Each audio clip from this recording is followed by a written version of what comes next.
Welcome to Illuminated by Morehouse, a conversation series through which the college brings the discourse from its hallowed halls to the digital world to spark intellectual conversations, challenge perspectives, and make an impact. Today's discussion is all about the Olympics.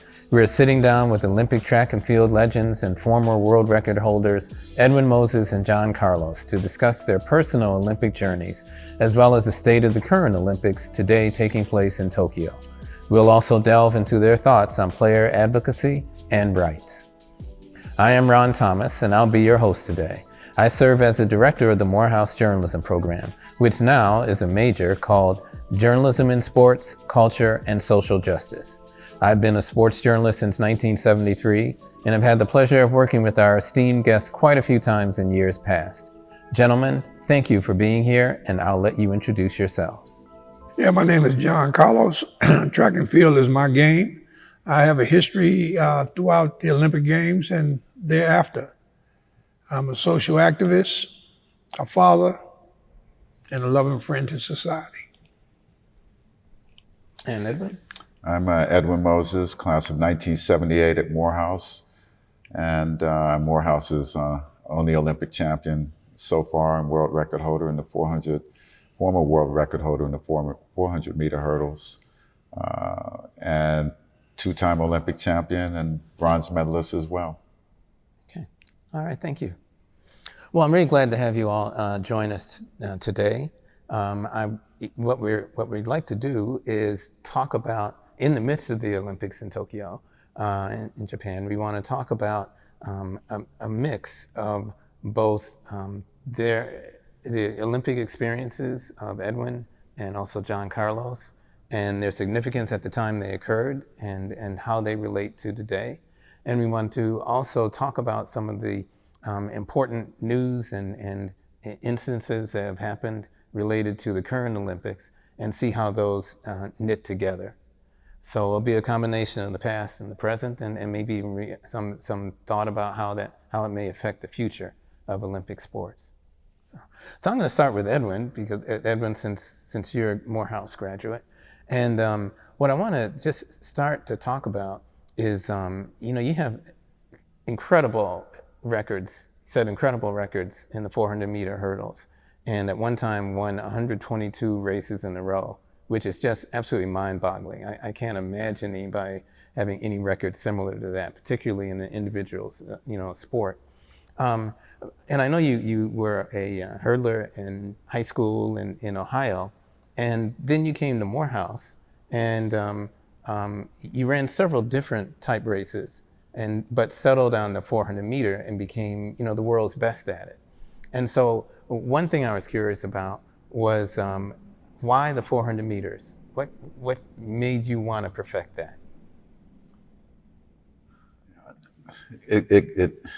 It kind of starts as a long story, but when I was in high school, I was pretty much, my junior year, I was 5'7", 117 pounds, had glasses, so I was like academic Urkel in high school. I wasn't good enough to run track, and I wasn't big enough to run like the 100 or the 200. I didn't have the power because guys were bigger than me in high school.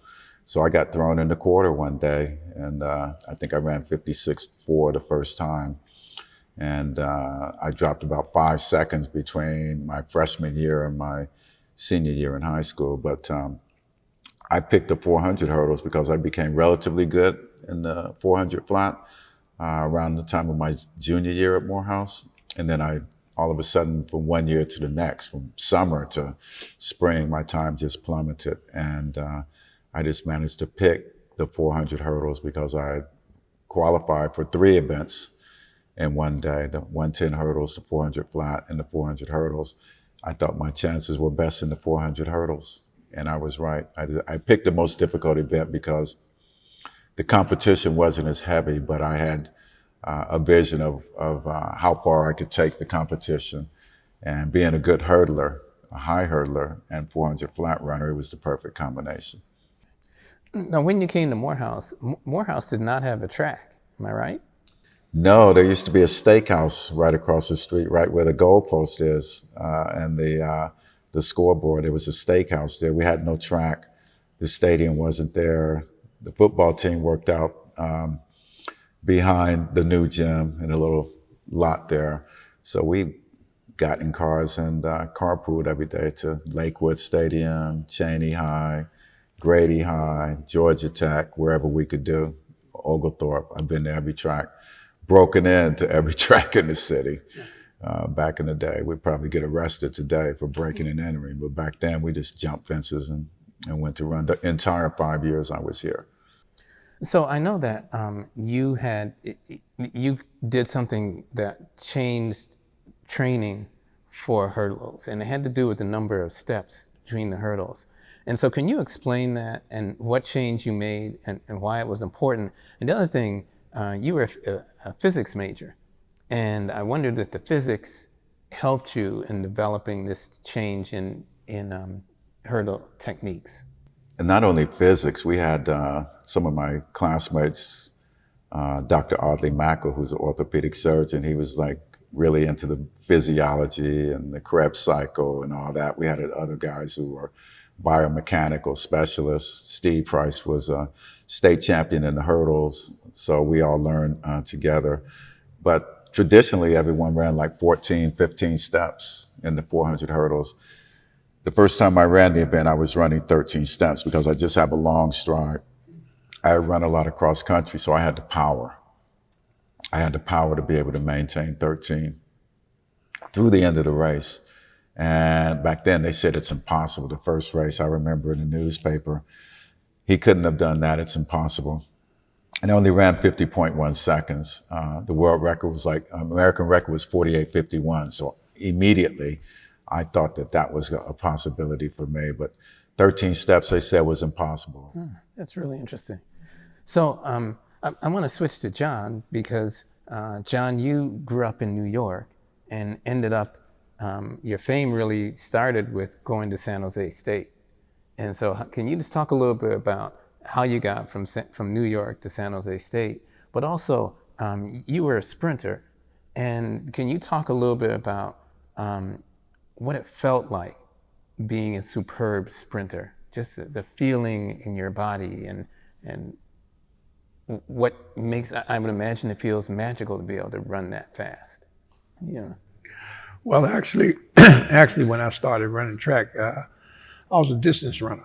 I didn't know anything about track and field. As I stated earlier to someone that I was a swimmer, and I thought that would be my sport that I would get involved in. I was a very good boxer. My mom taught me how to box, and the New York Police Department was actually the ones that turned me on to the fact that I was a pretty good runner based on some juvenile activity I was involved in at the time. And they ran into my father and told my father, say, hey, you need to tell John so-and-so.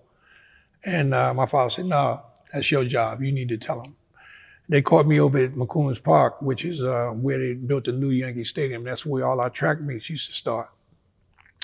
So when I got to running, actually got involved in track and field, I started out as a miler. A lot of people don't realize that I was a miler, but I didn't know anything about track and field. So I ran distance, running from law enforcement. But then when I got in high school competition, I started at the mile, but then I was impressed with the sprinters. And I said, I can beat those guys. And the coach looked at me like, man, you're crazy. These are sprinters. You're a distance man. You're a miler. I said, Coach, I can beat them. So he put me in the quarter. After I threatened if I don't get a chance to run 100, I was going to quit the team. So he put me in the quarter. I think he put me in there to embarrass me. But I won the quarter. Then I told him, I said, I want to run the 100. He dropped me down from the quarter to the 300. I won the 300. So the last time I told him, I said, Coach, if you don't let me run the 100, I'm going to quit the team today. He put me in the 100. I won the 100. It was the last meet of my senior year. I won that 100. They say I took second. But on the program the following year, you can see clear cut that I had won the race. But I was intrigued with sprints. And I pursued sprints. I said, let me just stop trying to be a jack of all trades in the field of track and field and specifically focus on one event, which was the sprints. I started out running the 60, and I started running the 100, and started running the 200. And I remember when I went to college at San Jose State, Bud Winters, the great Bud Winters, made the statement John, you could be the first sprinter to do the Grand Slam. What are you talking about? What's the Grand Slam? He said to win the 100, break the world record, to win the 200, break the world record, to win 400 and break the world record. I felt like I had the potential to do that, but my ideals was not the same as the coach or many of the individual competitors that I had to compete against.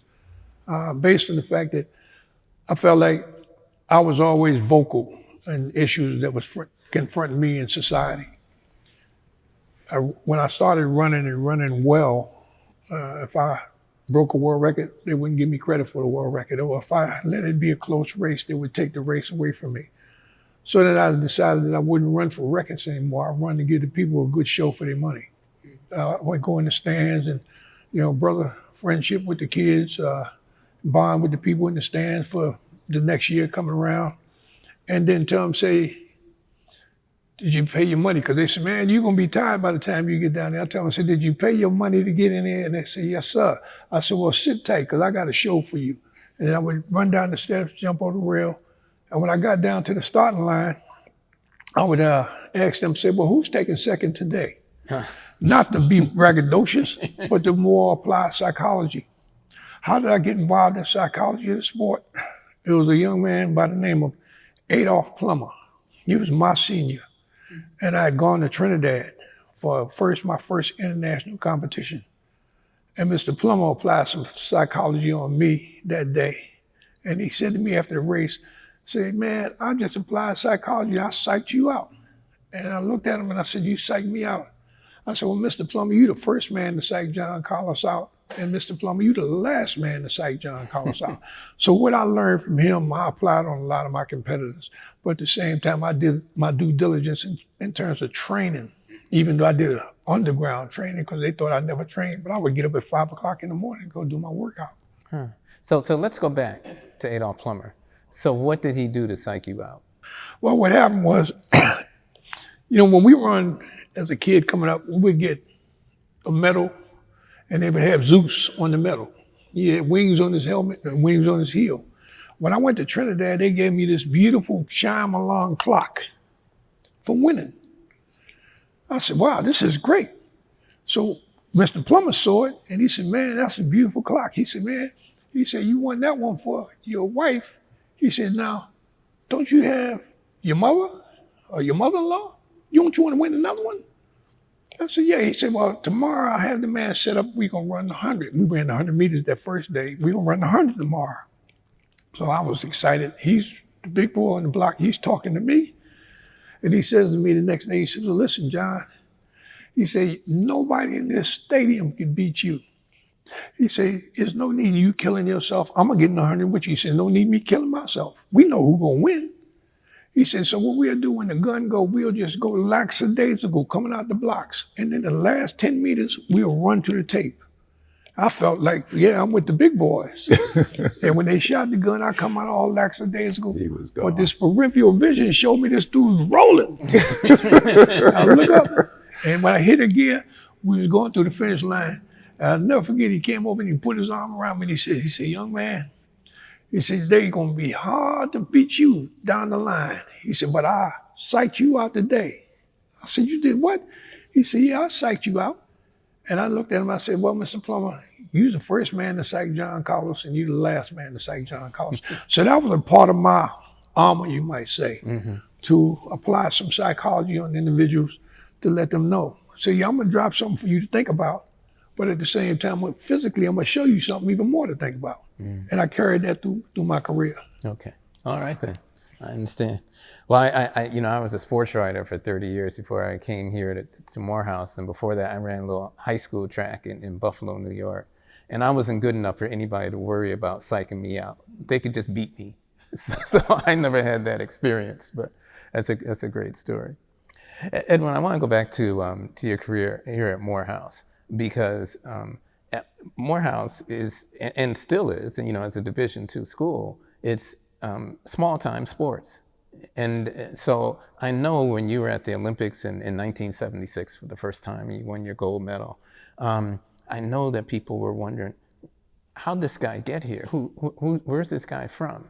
And so could you talk a little bit about how did you get to the Olympic trials? Because, you know, you didn't have the support that if you had gone to Southern California or gone to Temple University or one of the big time schools. So could you explain that? How'd you get to the trials and get to the Olympics? I think at the end of the day, when I kind of distill everything, I came to the right place at the right time. You know, I was 17 years old when I left Dayton, came to Morehouse. We didn't have a track, but I didn't come here to run track. I came here to study engineering and physics because of the fact that a couple of my teammates were actually studying physics together. I felt more comfortable because we could always work together academically. But just being in the right environment for a young Black man, which I think is even much more important today for some of these young men coming up, that they want to specifically go to HBCU. So I had that experience way back then. And although we didn't have a track, we had people like Dr. Gloucester, who once he found out about the process of me making it to the Olympic trials, he kind of understood it. So basically, in every event, there's a qualifying time. In the 100 meters, there's a mark. It might be 10.15. In the 200, it might be 20.2. In the 400 hurdles that year, it was 50.6. So the first time I ran the event, I ran 50.1. So I had punched my ticket. The Olympic Committee pays the way. My first track meet where I ran the 400 hurdles was the Florida Relays. And that was like March 26 in 1926. So I ran 50.1. Also ran the high hurdles in the 400. So I had 3 events to pick. And I picked the 400 hurdles because, fortunately for me, Dr. Leroy T. Walker, who later went on to become the president of North Carolina Central, and also the first Black president of the U.S. Olympic Committee, he was the team coach in 1976. So he was giving me tips. He looked out for me. We were in the same conference, so I saw his track team like all the time. He saw me develop the 2 years before. Then once I ran 50.1, he pulled me out to the side and said, you need to do this, you need to do that. This is what you prepared for. Here's the process. And I was listening to him. So in 1976, after school came out and I qualified for the trials, we essentially didn't have any money. And so myself and Coach Jackson set up a meeting with Dr. Gloucester. And Dr. Gloucester was the Dr. president. Hugh Gloucester, he was the president time. of Morehouse at the time. And you know, for those who are watching the program, if you look on the east side of the chapel building, right near the guard booth, you know, his body is right there. He's interned right by the side of the building. But I went to Dr. Gloucester and explained to him the sequence of going to the trials, the fact that I needed money for me and the coach. And I told him that about the event. I told him I'm running this right now, but next week I got a meet in 2 weeks at the University of Tennessee. I'll drop from a 49.8 to a 48.5. 48.5 was a record, but I told him what my sequence of events was going to be, meet by meet. And then once my time started dropping, that eventually I would break the American record, which I did exactly when I told him at the Olympic trials. And I told him after that, I'd have like a month, 5-6 weeks. I'm going to go to the Olympic Games. I'm going to break the world record and win the gold medal. And he asked me, he said, do you really think you're going to do all that? I said, I guarantee you. And he wrote us a check for $3,000 that paid all of our costs and expenses. That's the reason I went to the Olympics, because he was a visionary and he saw the possibility. He didn't know much about it, but he was a thinker. And he said, if this young man thinks he can do it, then I'll support him. And so that's the story of me making it to the Olympic Games. And even to this day, it was 45 years ago last Sunday, Sunday the 25th. It's been exactly 45 years.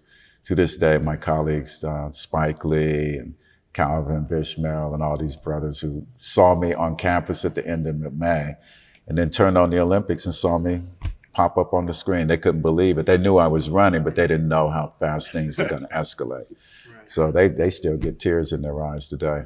Boy. Talking about it. John, I wanted to go back to you about your connection with college, because, you know, you and Tommy Smith together created the iconic raised fist after winning after your race in the Mexico Olympics.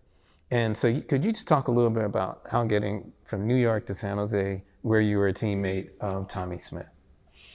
Well, I had gone to school, excuse me, I had gone to school when I left New York as a teenager. I had gone to East Texas State University. I had gotten married my senior year in high school. My wife and I had a young daughter at the time. And I ran a track meet I believe in Jersey, all-comers track meet. And someone saw me run that was a representative of East Texas State University. They approached me and asked me if I thought about going to college. I thought about it, and it went on by my mind because at the time when I got married, I applied to get an apartment in the project. That was like big for me, if I got an apartment. And just as I got the apartment in the project, I got a call to tell me that I was going to be bestowed a scholarship to go to East Texas State. So right away, I got to make this decision. Am I going to stay in the projects and have the security of having a ceiling on my rent? Or am I going to pull my wife and kid and we're going to go to Texas? So I discussed it with my wife and we said, well, it might be a good thing for our daughter to get a chance to grow up in the country, so to speak. And I went on down to East Texas State. When I got there, I found that East Texas State was the last school in the state of Texas to be integrated. So they integrated the society, you might say, that was on paper. It wasn't in their minds and their hearts. So there was a lot of prejudice and bias going on down there in East Texas State, even to the point when I landed in the airport. And I remember I wanted my wife to stay home, her and baby stay home and let me go check it out. But she said, no, we're a family. If you go and we go. I said, no argument, let's go. But when I landed in Dallas, I saw right away bigotry, prejudice, bias, segregation. White restroom, only. White water fountain, only. Coloreds. And they didn't say only, it was colored as anybody. Then I noticed the quality of the restroom. The white restroom was like pristine. You could eat up some eggs off the floor, it was so clean. The colored restroom, man, they had running water on the floor, toilet paper, gnats flying around. And I'm saying to myself, my God, what did I walk into? Well, I went on by that. The coach, when he was recruiting me, my name was John Carlos. When I saw him in person, my name changed from John Carlos to Boy. Or they used another word that was so close to the N word, I think he called me Negro real fast, and it sounded like the other word.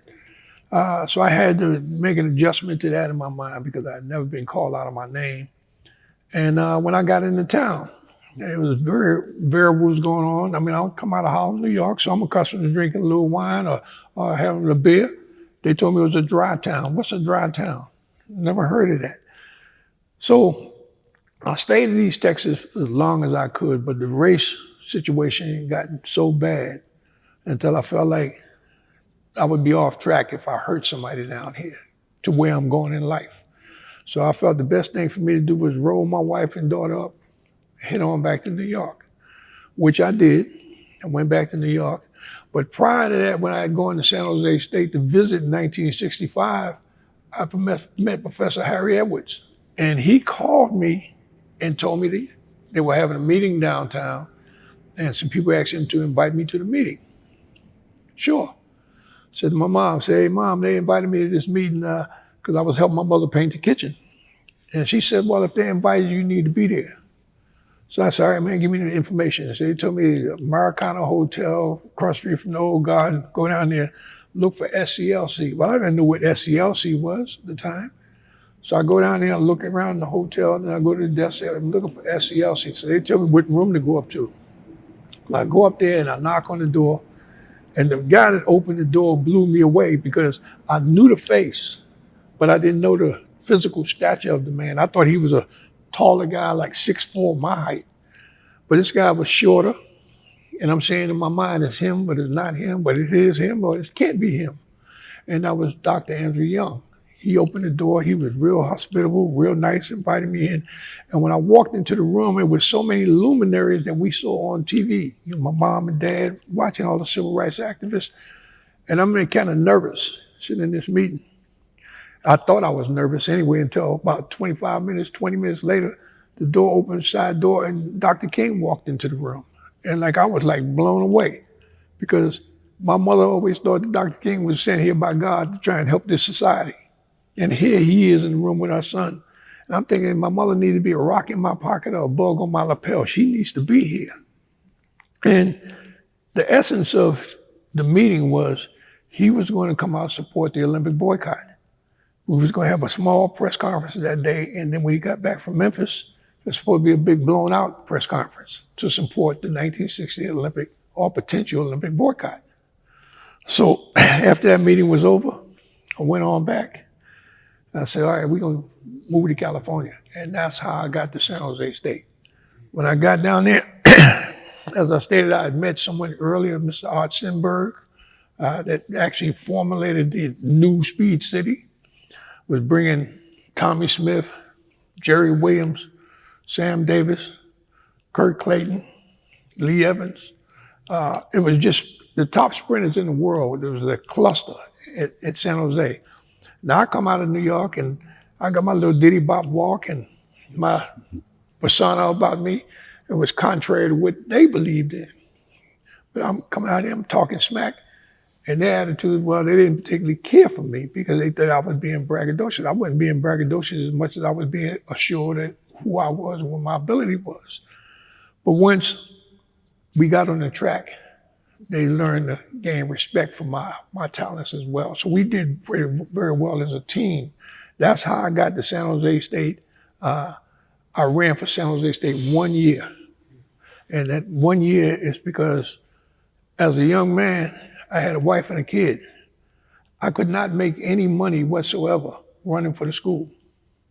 But I appreciated what the school did for me in terms of what the coach taught me about running, not how to run faster, but how to run more relaxed. Anybody give me something, I'm gonna give them a return. And I felt like, here's this guy, I thought he was one of the greatest coaches of all time, had great athletes under his tutelage, but they never won the NCAA championship for him. So I told him, I said, Bud, I'm only gonna run 1 year. I said, but I wanna do something for you, for what you've done for me. He said, what's that? I said, man, I wanna win the NCAA championship for you. I said, all these guys you had, you never won the championship. I'm guaranteeing the championship. Well, we went on, we accomplished the mission. We won the NCAA championship that year.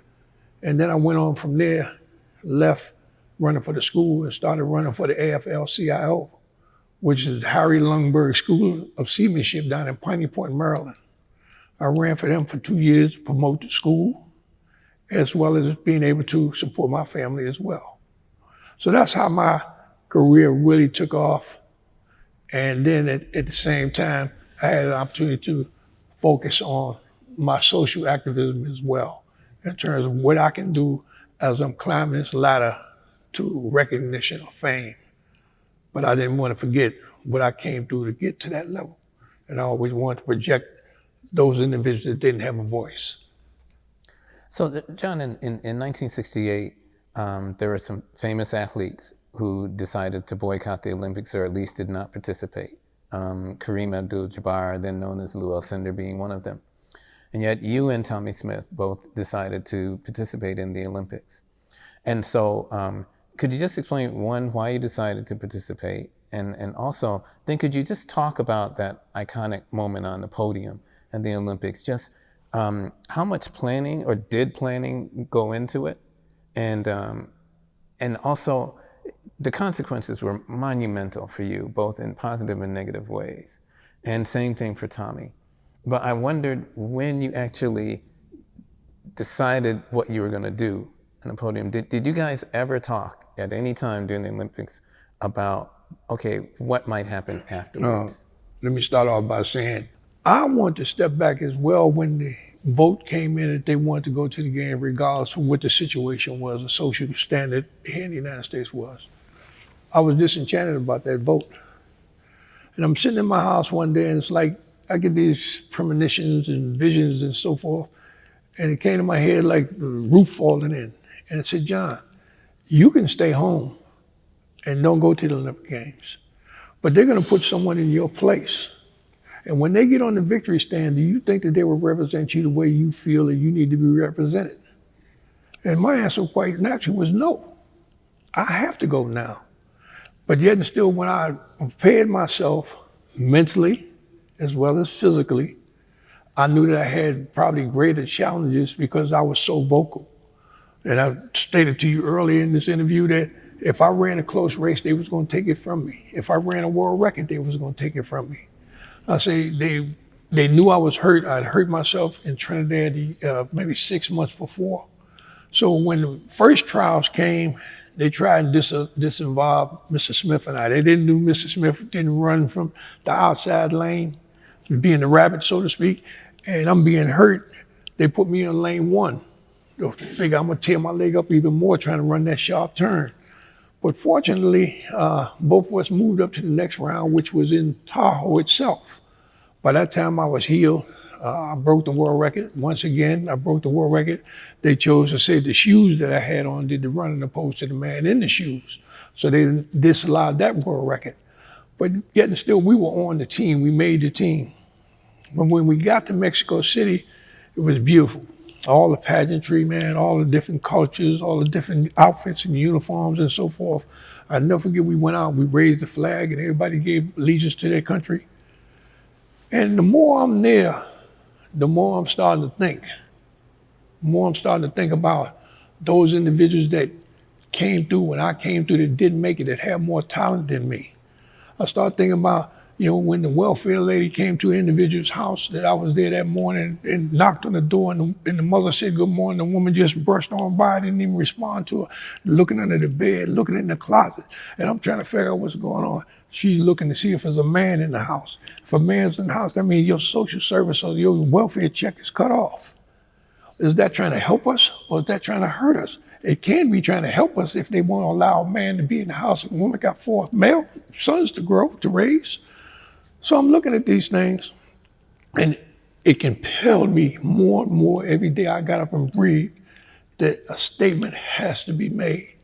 So by the time we ran the quarter semi, I said to Tommy, hey, Tommy, I'm disenchanted about the fact that the boycott was called off. I want to make a statement. What's your take on it? He said, I'm with you. Now that we have that understood, what artifacts do we have to bring to the table? He mentioned he had gloves. I had beads. He had a scarf. I had a black sweater. We were all wearing black socks. Okay? I felt it was necessary to take the Puma shoe out there because the Puma shoe company at that time, they advocated for black people, for poor people to wear their product. There was only 2 shoe companies at the time, Puma and Adidas, or Adidas and Puma. Adidas had more power than Puma. But Adidas was the type of shoe company, if you didn't have a name or reputation, you couldn't get a pair of their shoes. But Puma, they went and they gave shoes to everyone. How do I know this? Because I went to work for Puma when I was in high school. I'm winning everything. They don't even know I represent them. So that's the object of putting a Puma shoe there because it supported minority kids. Okay? So now we get to the point, we got all the artifacts together. When come time for us to run the final race, we knew that everything is for naught if we don't win one of the 3 medals. Now I turned around and tell Tommy in the race, if you want this medal, stop BSing and come on. And he came up so fast, because if you remember, Tommy's sport had a groin muscle pull. I ain't never seen nobody run a groin muscle and run world record with a groin muscle pull, but that's neither here nor there. So anyway, as we going and he shot by me, I'm looking around to see where I am in the race because I got to be one of the top 3 places. Now, I anticipated taking second in the race. I've forgotten about Peter Norman until if you look at the video, less than 10 meters away, you'll see it dawn on my brain, oh, Peter Norman. You see me turn all the way from my left over to the right, and there was Peter right there. But see, the difference was Peter always ran the last 20 meters or that 200 meters. That was the most important part of his race. So when we went through the tape, I remember Stan Wright ran and said, we got first and second. And I said, nah, Stan, we got first and third. And if they try and give me second, I was going to decline it because I know Peter had beat me. But when I looked up at the clock, I was disenchanted, first of all, that he had beat me because I'd forgotten about him paying attention to Tommy. But then when I looked at the clock up there, I was more happy for Peter Norman than I was for myself or Tommy Smith, because I'd never seen any white individual run 20 flat for 200 meters, and he did that. But it made me smile, because I said, with all the shenanigans that I did in the race, I would have been on course for what I was capable of doing. Because I actually think if I had been running on a serious note, I'd have run 19.3 easy. You know, no hesitation for humanity. I went there to make a statement. It wasn't about winning the medal. That was just the ticket to the victory stand. You know, you had to have that ticket. So once you get through the victory stand, there's Tommy and there's Peter Norman from Australia and there's you. Right. And you and Tommy raise your fists into the air with your heads sort of bowed. Right. Did you plan all that? When did you plan it? And had you thought about what might be the consequences? Well, it was always consequences. You always think about consequences, but we didn't think about consequences in the sense that we had a directive. There was never no directive about Rule 50 at that time. Nobody even mentioned Rule 50. I don't recall. Do you remember them ever running any rules and regulations to you? No. They never ran any rules and regulations to us. Okay, now I don't know about Rule 50. Rule 50. Okay, I don't know about that. Well, Rule 50 is the one where they make the statement where you can't have any demonstrations on the victory stand. You can't make a political statement. You can't make a race statement. You can't make any type of statement on the victory stand other than Old Glory and cry. Okay? I determined that I was going to do something way back when we were talking about boycotting collectively. I always felt like, man, something needs to be done. Some attention needs to be brought to society in terms of what people of color were going through. I mean, my mother coming from Cuba. I remember my mother used to come in, first job she can get was cleaning abortion offices downtown. I remember telling my mother, if you can clean up this blood, you can be a doctor yourself. She went to school to become a nurse for Bellevue Hospital for 40 plus years. But I'm sitting back and I'm saying, we were the fortunate ones in my neighborhood. What about all those kids that was better than me academically as well as athletically that didn't make it because of the drug situation? Didn't make it because they had a lack of employment in their house. Didn't make it because they didn't have no father around. Didn't make it because the welfare system was not built to help them, it was built to destruct them. So all of these things running through my mind as a young individual, and it peaked at the Olympic Games. Now I can tell you something prior to this, and I talk about this all the time, where I mentioned to you about I have visions. When I was a kid, 7, 8 years old, whoever the powers is in this universe, whoever the creator is, showed me on my wall a movie of me on a box. It was actually a milk crate, and I'm in a grass field. I didn't know where the stadium was. I couldn't see the people, but I could hear them in there, yippee-ki-yay and excited. And when it dawned on me that they were excited about something I did, because in this vision, they never showed me what I did. Just showed me on this box, and I'm hearing all this excitement. And it dawned on me about a minute later, they must be excited about something I did. And I tell people, I laid a lot of people down with this right hand. But in this vision, I go to wave. And you know, when you're a kid and you think you did something that got people excited, you happy, you want to get as high up on your toes as you can, because you want everybody to see you. Well, just as I went to wave, my hand froze in time, just where you see it in 1968. And people say, well, why did it freeze in time? It froze in time because all of the joy and happiness instantaneously turned to anger and venom. The same anger and venom that was in that vision was the same anger and venom that was on that victory stand. Well, my hand was in the victory stand, I had it like that in the vision. In Mexico, I had it like that. And people ask me, say, well, why wasn't your hand raised all the way up like Tommy's? And I said to myself, well, the only reason why I didn't raise it up then at that time is because we had so many threats coming against us. If anybody came up on me, man, I'm gonna come down and be like a hammer on them. I'm not gonna expose myself like that. So after we made the demonstration, let me say, while I was on the victory stand, the first thing I thought about was the vision that I had when I was a kid. The next thing I thought about was the ordeal that my father told me he had to deal with when he was in the war. And I'll never forget him telling me, he said, son, things were bad for black people in America when we went to the First World War.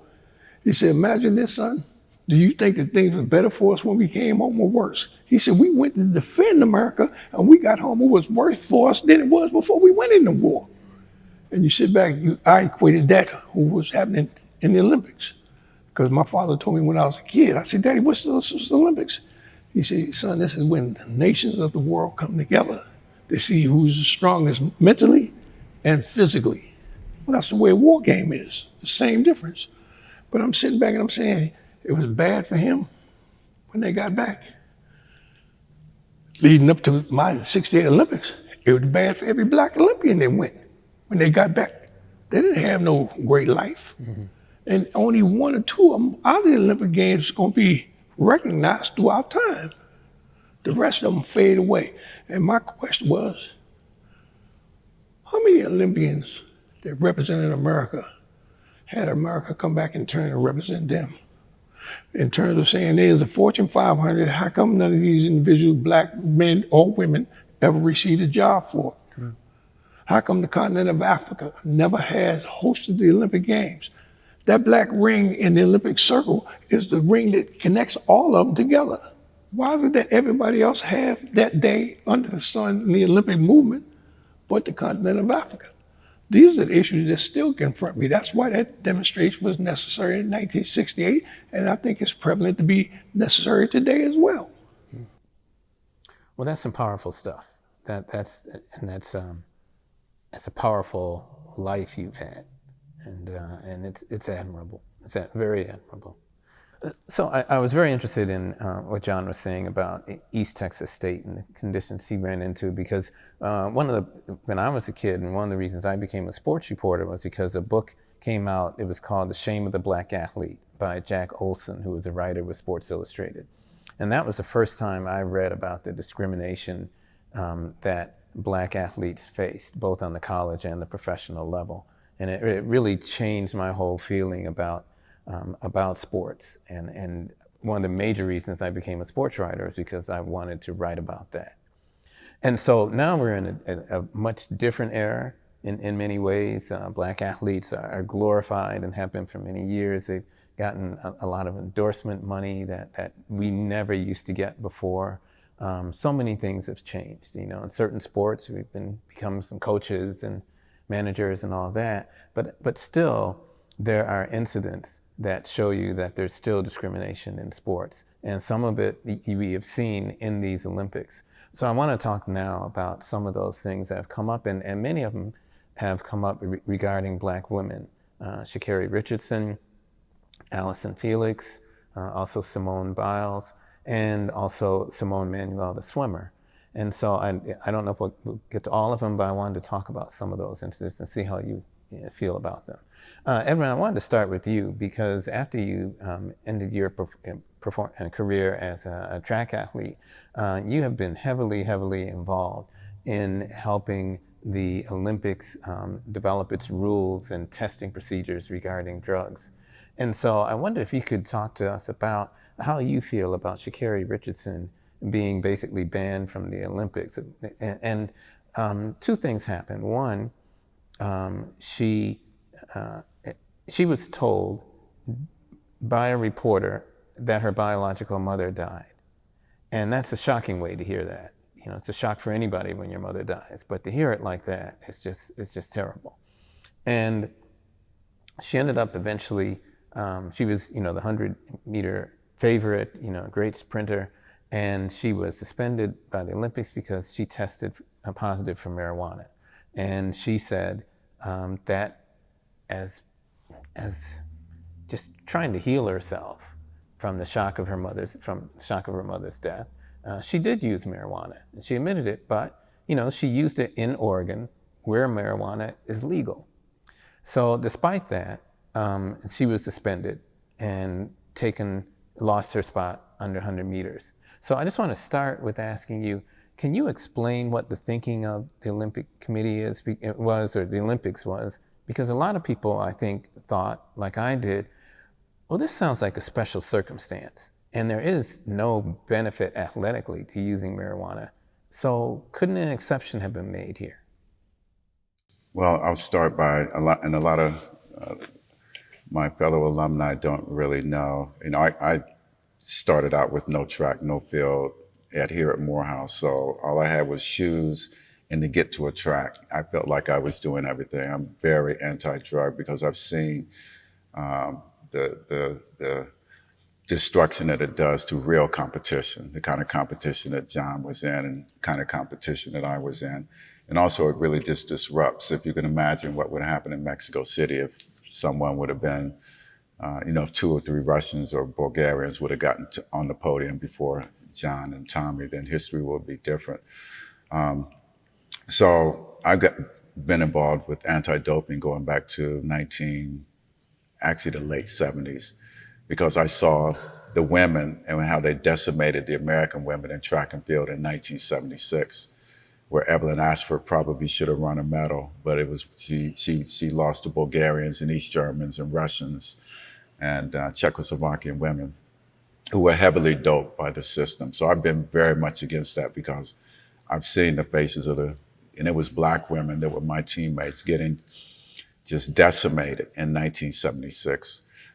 Had we gone to Moscow, we would have been decimated over there because the Russians were so heavily doped. So it wasn't until 1984 that Evelyn Ashford was able to come back, and she trained clean and be able to just train and will herself to winning a medal in the 100 meters. And that had been the first time since Wyoming Matthias, 1968.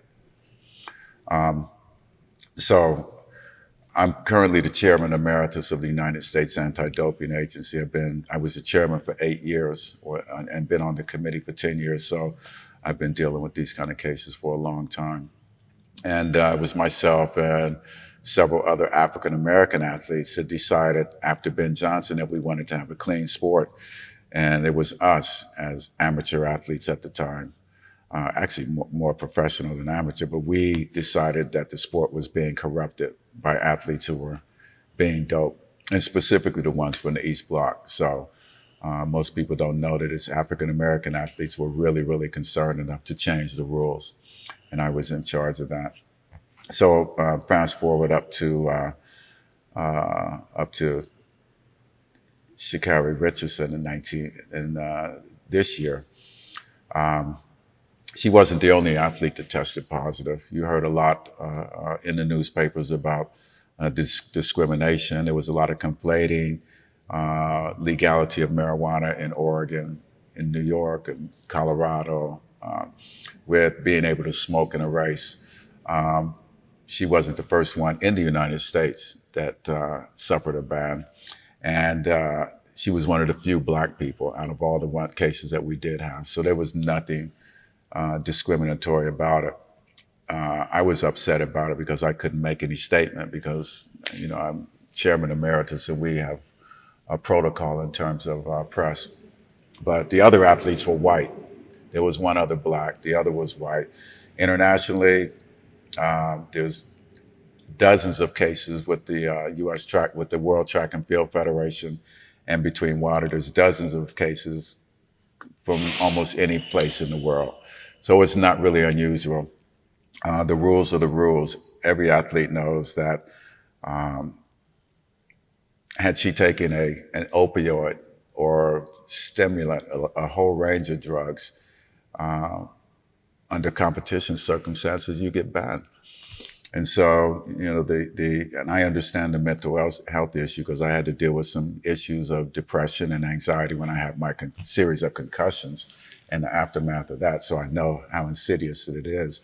But notwithstanding that, the rules are the rules. The World Anti-Doping Agency has over 450 signatories, and including countries like China, Korea, Malaysia, Indonesia, all the African countries. And, there was an argument that, it's legal in so many states, but it's more illegal in America than it is illegal. I think there's 18 states where it's legal. That leaves, 32 in which it's illegal. Around the world, countries like China, Japan, Korea, they're never going to allow marijuana to become legalized in their country at this point in time because they don't want the corruption. A lot of the African countries, I think South Africa is the only country where it's moderately liberalized on paper, legally. because of the levels of corruption that it brings in some of these countries that are run by autocrats. So, United States, we're on the Olympic Committee, the Anti-Doping Agency, the Track and Field Federation. They can make comments on the rules, but they don't have a vote whatsoever. So you have a situation where 90% of the countries in the world want marijuana on the list. And that's not likely to change. You're never going to get the Japanese and the Koreans to put it on a list where they're iconic athletes, where it's legal for them as icons, where they're going to allow to enter into their country. So despite what everyone says, all athletes know it's illegal. But she knew the rules, and everyone goes by the same rules, and it was just a youthful mistake. Well, I might add to that and state that she never came out and tried to make excuses. Never. So many individuals have been busted over the years for using drugs. I mean, when I say drugs, I'm talking about serious steroids and so forth like that to enhance. Okay? Now, my only premise is this.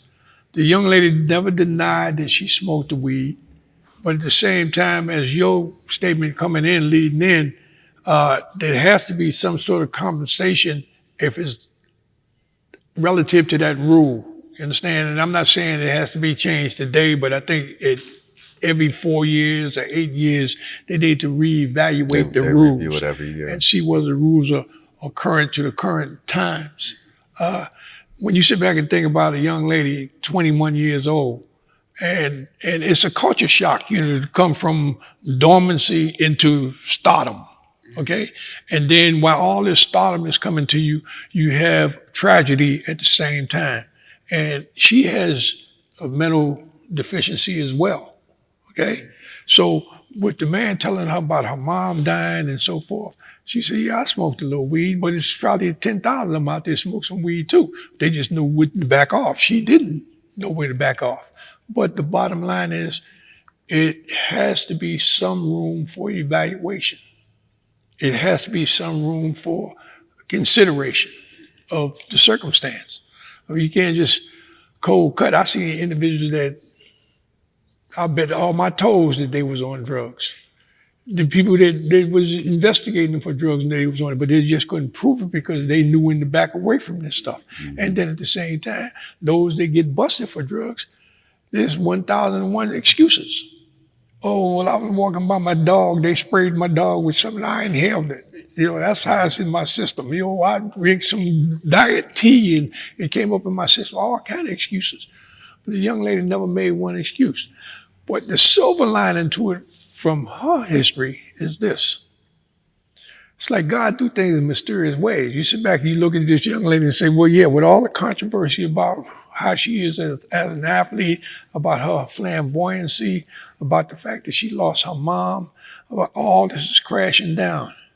But the bottom line is, when they go to the bank, she's going to be in the front of the line for the simple reason that if she missed the Olympic Games with the status that she had leading up to the Games, any major track meet they have for the next 2-3 years, remember, she was only banned for 30 days. So she's going to be able to run all those after the Olympic track meets. That constitutes $250,000 and up per race that she runs. So she's going to have a blessing for that. But at the same time, they need to reevaluate the rules on a more regular basis than they have. Okay. I understand. To keep up with the times. Absolutely. And that's what we've been pushing for years. That's why the level's gone up. Right. Because we started like 5 years ago at USADA saying, look, we don't need to have all these cases. You're dealing with a group of people who, they're going to be smoking. It's legal in Amsterdam. It's legal in California and Oregon. We don't want to have 50 of these cases a year. So let's raise the level up. And the international bodies are like, no, they take the more conservative route because a lot of other countries are voting as well. So we forced it up. And John, I want to talk about the aftermath of what you and Tommy Smith did on a podium. And clearly it ushered in like a permission which has still been rocky, still a struggle, still making yourself vulnerable to negative consequences, but a permission to speak your mind as an athlete and to have something to say about social justice. And I want to pose a question to you about the black swimmer, Simone Manuel, who won the 100 in the last Olympics, and she's in the 50 in this Olympics. I saw a very good story about her, and they talked about the isolation of being basically the only black swimmer of note in the world, you know. And one of the things that she talked about, the writer is very sympathetic to, was that when she is interviewed, she is always asked about the need for more diversity in swimming and what could be done about it. And just also, obviously, in the aftermath of George Floyd, I'm sure she's asked about that also, maybe how that's impacted her life or worldview, whatever. And her response was, I don't mind asking the question, but it should be asked of the non-black athletes. Why aren't all these other swimmers, why isn't someone holding them somewhat responsible for thinking about these things and thinking about diversity and promoting it? And again, I'll tell you, it brought back a personal memory of mine. I covered the 49ers for 4 years, from 87 to 91, with the San Francisco Chronicle. And something happened, I can't remember what it was, but there was something right after a Super Bowl that brought up a question of racial discrimination. And so I was calling well-known athletes to get their opinion. And I called the great black baseball player, Joe Morgan, who lived in Oakland. And I asked him about his opinion about this, whatever that situation was. And he said, well, why are you asking me? He said, because everybody asks me, but nobody asked Joe Montana, who is from, the hills of Pennsylvania, and there are a lot of poor whites in Pennsylvania. Nobody asked Joe Montana about what should be done about that, or whether they should be helped, his feelings about the poverty in the area he's from. But they only come to me, And so I just wondered how you feel about Simone Manuel's situation, and should it change, and what could be done to make it change? Well, first, I think they put the question to us. When I say us, meaning black people. They put the questions to us, so when we give the answer, they can write it off as, there they are complaining it again. They're not allowed, okay? They never go and ask any of the white individual athletes. Do you think it's discriminatory that the fact that it took 100 years before we actually had a black swimmer to represent America? And then ask them at the same time, how secluded is this one individual? Okay, and I always put that in a parallel in my mind with years ago when Edwin would say he was 13 years old. What was it like for a black athlete to get on a national team to go and represent America? And then you look in your goodie bag and they got a comb in there that can't do anything for my hair. I look at farther in the bag, they got suntan lotion for me in the bag. I don't never know what hush puppy shoes were. They got some shoes I never seen before. Where am I going to use these shoes? I usually go in the ocean because of clamshells in there, right? I didn't know nothing about no hush puppies. So what I'm saying is, when they're in these board meetings to set up the structure, we're not in the boardroom. So anything that's being set up is being set up primarily for their individuals. Like when they go to interview somebody, they're not going to interview the perpetrator. They're going to interview the individual that's being perpetrated upon, okay? That's why they always jump up in your face and say, well, how do you feel? Well, how am I supposed to feel? Only person I see that look like me is in the mirror, okay? Why is that? Maybe you can explain why that is. And I always put it back to the reporter. That's a very, very good question. Maybe you should go talk to the Olympic Committee. Maybe you should go talk to, Johnny Weissmuller. And ask them, why is it that Tarzan was always the king of the jungle? Well, all the natives running around. I say, so they're still trying to perpetrate that same situation. But on the outside, how many of us as black athletes have the whereabouts or the means to be able to articulate this? when they do put a mic up to their face. You understand? They don't, that's out the blue. Well, what do you think about why you're the only one here? You just broke the barrier. Yeah, but it took me 300 years to break the barrier. Let's talk about how much time it took for me to get here, okay? So, John, what could be done to increase the cultural awareness of the people who make the rules and in the upper echelon of Olympic sports? Well, you say upper echelon, all of it is upper echelon. Upper echelon is the thing that controls everything. You understand? Like, for instance, if you had a daughter and your daughter said, Daddy, I like to ride horses. And you come back and say, Daddy, I like to jump with my horses. Oh, Daddy, I saw this thing called the equestrian for the Olympics. Daddy, I want to do that. Okay? They muscle you out so many different ways. First of all, where you going to get money to stay with your horse? Where you going to get money to feed your horse? Where you going to get money to train with the horse? Sponsors ain't jumping up to give you what you need for your daughter to make this team. The same thing relative to swimming. Where did we get a chance to go train? We didn't have private pools and clubs that we didn't go to at the time. Okay? Only way this young lady got in is because I think Donna DiVerona. And she went to Stanford. Pushed years ago to get a swim program in New York. And she got involved in that program. As a little boy, when I heard about the Olympic Games, that was my idea, was to go to the Olympics as the first black swimmer. That was in 1956. It was 1988 before we actually had a black swimmer represent America. These are questions that need to be put on the table and have some dialogue about it. If you have no discussion about anything, nothing will ever change. You know, one of the great sadnesses I feel personally about sports is my first sport that I loved was baseball, because my dad loved baseball. And, you know, he was a great Brooklyn Dodger fan because of Jackie Robinson. So I grew up in Buffalo going to minor league baseball games. And you know, when I was a kid, I collected all the baseball cards.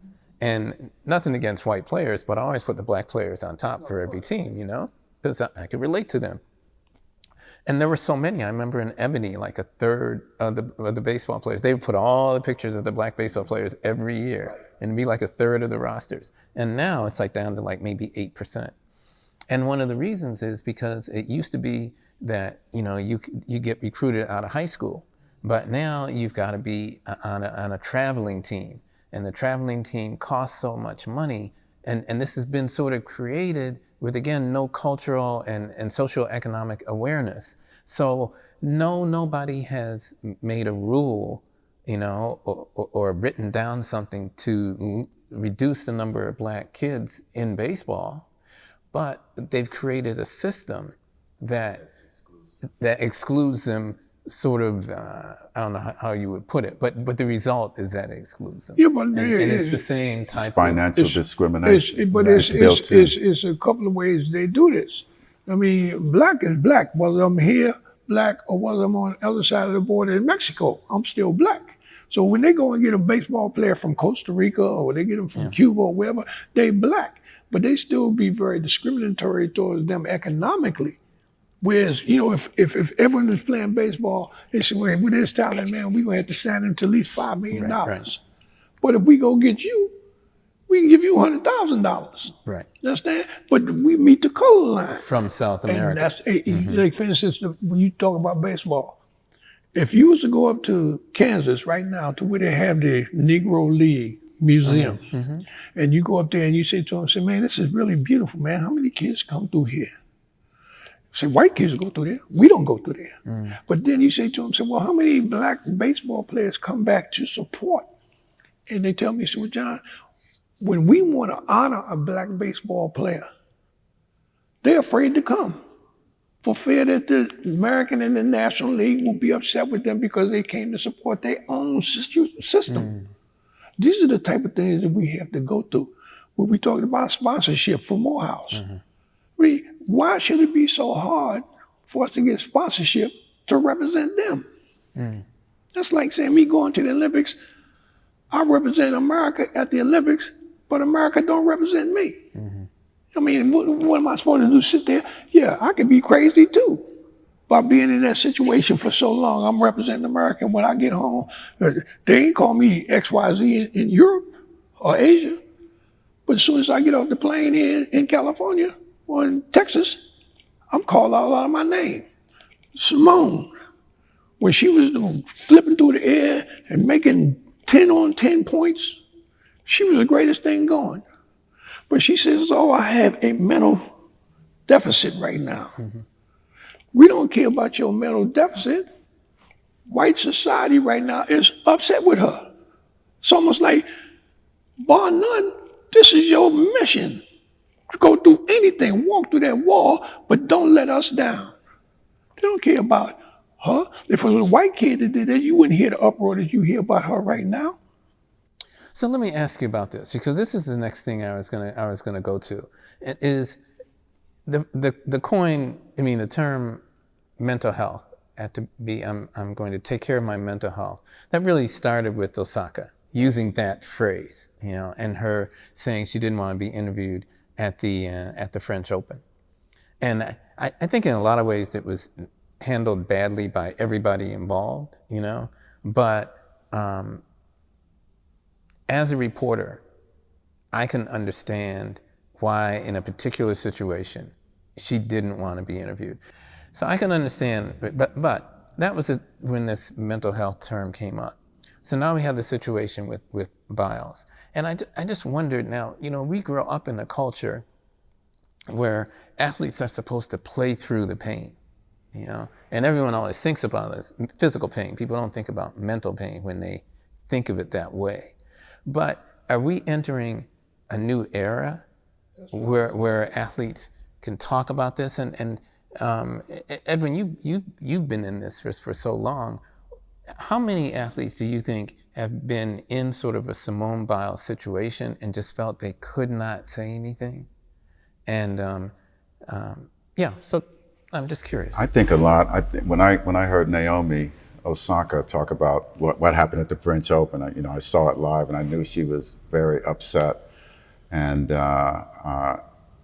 I actually went through the same thing. I was 20 years old when I went to the Olympics, and all of a sudden winning a gold medal and then thrust out there, having interviews where people were Morehead State, Morehouse University, couldn't pronounce the name of the school, very detrimental, negative form of asking questions. I was just 20 years old. I had to go through it. I used to hate to do interviews after I ran. Even when I ran and won by 8 or 10 meters, the angle of questioning was just always aggravating and agitated me, because I couldn't just go out and win and be the champ. It's always, yeah, you won, but what about this and what about that? And not to mention, whatever happened to be going on in society. I had to become an expert on talking about Black issues because I was one of the few that won. So I get it. I think with, I think John probably feels the same way. There is a new way of looking at athletes. You are supposed to go out there and win. I could have complained in 1988 when I knew when I got up in the morning, I was third in the Olympics. I knew when I hit the floor, I said, oh, my legs are dead today. Mm-hmm. I knew it. And I could have gone out and complained, but, frankly, no one would have given a damn. I think it's very different the way that it's handled these days. It's a difficult situation, but at the end of the day, and particularly one of the arguments is that with Naomi and with Simone, they're reaping the benefits of being a world-class, very, very highly known athlete, despite the fact that they have issues going on behind the scenes, which is very, very real. And as I mentioned before, I went through the same thing, with depression and anxiety, because I had 2 concussions and paralyzed me from the waist down. I had to start over walking. It took me like 4 years to really recover. It's been 4 years now, but those first 2 years was really horrible. And I remember having to go to explain to people that I was working with, because my work product, my cognitive function, everything about me was down. And I had to explain that I'm not just being lazy, I'm not just being shiftless, because that's the way I kind of felt that they were looking at me. I used to get a phone call from someone and just really ball up for 2 days, not wanting to talk to anyone because it was a brain injury. So I understand what it's like. And as a professional athlete, it is a part of your job description to be able to deal with that. And especially, I think it's enlightened and enhanced with all the social media where, everyone's got social media following, they're cutting deals, they've got 6 or 7 sponsors. The sponsors all want time for interviews, they want to shoot commercials, they want to interact, come visit our executives and everything. So what I can imagine, it specifically with Simone and Naomi, Osaka, that it's just so overwhelming. And at 22, 25, 26 years old, and you got your team of marketing people around you, you got your agents, they've got PR people, you're surrounded all the time. I don't think there's a day that they get up when they have time to themselves to really relax, do their training. I isolated myself in 1984 at the Olympics in LA. I lived in Newport Beach, so I was 50 miles away. I didn't go up to LA. I did it like on a Thursday or a Friday. I worked out all week long, and I wouldn't even consider doing anything until Thursday or Friday. I just had that relationship with my agent. I said, I don't really care about these sponsors. You're gonna have to tell them I'm not available because I've got to win. And so I think I was a little bit more mature, and times are really, really different, but that's what I had to do to be able to go into the Olympics with a 100 race win streak and not lose, because I was the one who was the most likely to lose, going in with 99, 100, 101. I was afraid as you could be of losing a race at the Olympic Games. When you sit back and you think about Simone and Osaka, they're very young individuals. And at the same time, you have to take into account, as young as they are, this is the first time that they're coming in contact with themselves in terms of their mental ability, their mental strength. Understand? Here's something that's being thrust upon these individuals very early in their lives. And then they want to pressure them and tell them, you must respond when we ask you a question. Well, they telling them basically, give up self. You have no self. Everything you do, we control, we dictate. See, and this puts that much added pressure on. And then you sit back and you say, well, now I got to go to the internet and look and see what they're saying, because that paper is not like you go buy the newspaper and see what they're writing about you. Everybody in the world got a comment about and you. So now, right, you starting to look at it, you starting to read the horrible things that they're saying. This is even more mental stress on you. But I commend the individuals that realize that they have a difficult situation mentally and chose to step up and say, hey, for my mental process, I'm not right, and I'm gonna step away. On the other side of the fence, they don't feel that we have a right to say that I have a mental illness. If I got a cold and I can't compete, am I not allowed to say that I'm sick? Yeah, I'm very glad to have had this conversation, especially with my colleague, John, who I met 45 years ago. It would have been last couple of months ago. But anyway, to have this conversation with Ron Thomas and John is spectacular, because we talked about a lot of the nuance that goes on behind the scenes, not just what you read in the paper and what you analyze from reading the top level, but really going into some of the rationale and reasons for some of the things that we've seen and experienced as well. So glad to have you here, John, at Morehouse. Oh man, it's great to be here. It's great to be here. I wish I'd have went to school here. So I want to thank both of you for sharing so much of your experiences with us and with our Illuminated by Morehouse audience. I think there are 2 things that I would like to convey. One is that it's one of the greatest things about the Olympics are the stories behind the stories. And I think it would be great for sports fans to read these future stories about athletes and just find out, what their backgrounds are, and how they've gotten to where they are, and what are some of the individual struggles they've overcome, and also just to get an appreciation of the joys that come from athletics, because it's been, the core of my life as a fan, and then as a reporter, and now as a professor. So I think the Olympics is just a great opportunity to enjoy great storytelling and learn from it. The other thing I think, and we've talked about a lot, is the fact that particularly with young players, so many of them are prepared to be stars, but they are not prepared for stardom.